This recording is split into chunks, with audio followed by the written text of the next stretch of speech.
আদালত এবং আইনের প্রতি আইনজীবী হিসেবে আমাদের শ্রদ্ধার জায়গাটি অন্য যে কোনো ব্যক্তি এবং প্রতিষ্ঠানের থেকে বেশি।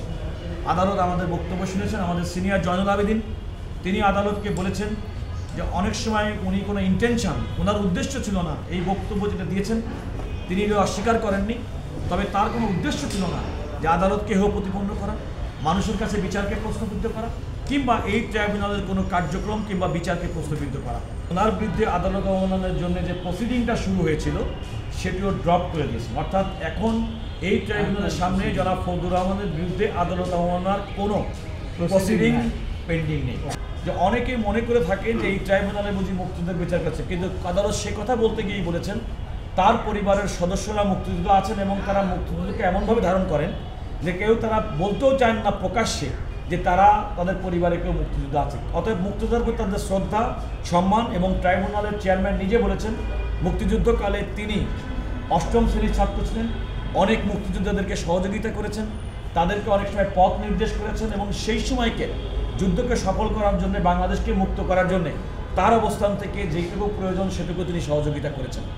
এই কথার পরিপ্রেক্ষিতে আদালত বলেছে এটি হচ্ছে অপরাধের শুধুমাত্র বিচার করে, সুতরাং এই অপরাধের বাইরে কোনো ব্যক্তিকে শুধুমাত্র তার রাজনৈতিক কিংবা তার ভূমিকার প্রশ্নবিদ্ধ করার জন্য ট্রাইব্যুনাল কাজ করে। ট্রাইব্যুনাল প্রকৃতপক্ষে তার অধিক্ষেত্রের মধ্যে থাকা অপরাধের বিচার করে মাত্র। এবং যারা সম্মুখ সারির যুদ্ধ করে বাংলাদেশকে পাকিস্তানি হানাদার বাহিনীর হাত থেকে এই দেশকে মুক্ত করেছেন তাদের মধ্যে জনাব ফজলুর রহমান অন্যতম। তিনি বর্তমানে বাংলাদেশ সুপ্রিম কোর্টের একজন সিনিয়র অ্যাডভোকেট। দেশের অগণিত নিপীড়িত মানুষের, নির্যাতিত মানুষের মুক্তির জন্য তিনি প্রতিনিয়ত লড়াই করেন।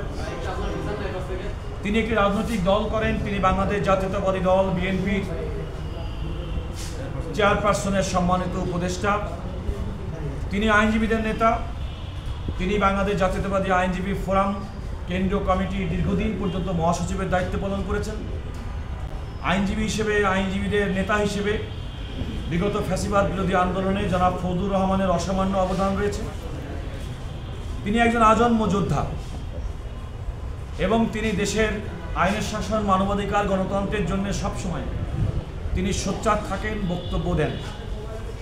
একই সঙ্গে আদালত, আইন এবং দেশের বিচার ব্যবস্থার প্রতি তার অগাধ সম্মান এবং শ্রদ্ধা রয়েছে। একটি টেলিভিশন টক শোতে উনি অতিথি হিসেবে সেখানে গিয়েছিলেন। উপস্থাপকের প্রশ্নের পরিপ্রেক্ষিতে তিনি এই ট্রাইব্যুনাল সম্পর্কে কিছু মন্তব্য করেছিলেন এবং সেই মন্তব্যের পরিপ্রেক্ষিতে এই ট্রাইব্যুনাল ব্যাখ্যা চেয়ে আজকে সকাল 11টার সময় তাকে সশরীরে উপস্থিত থাকার জন্য বলেছিলেন। জনাব ফজলুর রহমান একজন আইনের প্রতি শ্রদ্ধাশীল ব্যক্তি, তিনি আইন মান্যকারী একজন ব্যক্তি। আদালতের এই আদেশের প্রতি সম্মান দেখিয়ে তিনি আজকে সকাল 11টায় ট্রাইব্যুনাল তার দায়িত্বভার গ্রহণ শুরু করার আগেই তিনি আমাদের সিনিয়র অ্যাডভোকেট জয়নুল আবেদিন, আমাদের আইনজীবী ফোরামের মহাসচিব ব্যারিস্টার কায়সার কামাল, আমাদের আইনজীবী ফোরামের কেন্দ্রীয় কমিটির সাংগঠনিক সম্পাদক গাজী কামরুল ইসলাম সজল সহ আপনারা দেখছেন যে আমরা অসংখ্য আইনজীবী আজকে আমরা ওনাকে নিয়ে এখানে উপস্থিত হয়েছি। ফজলুর রহমান এই মুক্তিযোদ্ধাদেরকে স্মরণ করতে গিয়েই একটি টকশোতে যে কথাগুলো বলেছেন, ইনফ্যাক্ট এটা আদালতকে মেলাইন করার জন্য এবং আদালতকে উদ্দেশ্য করে বলেন।